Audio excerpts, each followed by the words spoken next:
This is a quick tutorial on how to create an achievement with magic codes and magic links. You can create a new achievement or you can edit one you already have. So I'm going to click here to go to my achievements, and I can find out some of them that are already there. So I'm going to edit this one, and I can see that there's no magic code or magic link created.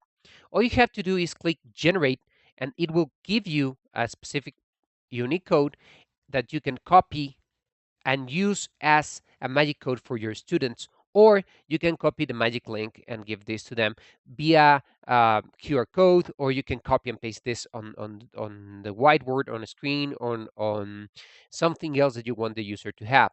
Um, this magic as a magic code, the players would have to copy it and paste it in this field here.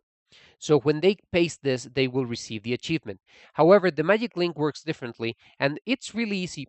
All you have to do is copy this, update it, and in a new tab, I'm going to create, and I'm going to paste this link. And when I hit enter, what's going to happen is that you just got the achievement unlocked, and you get the secret message down here, and that's pretty much it. When I go back home, you will see that I have 18,000 experience points, which is more than I had at the beginning.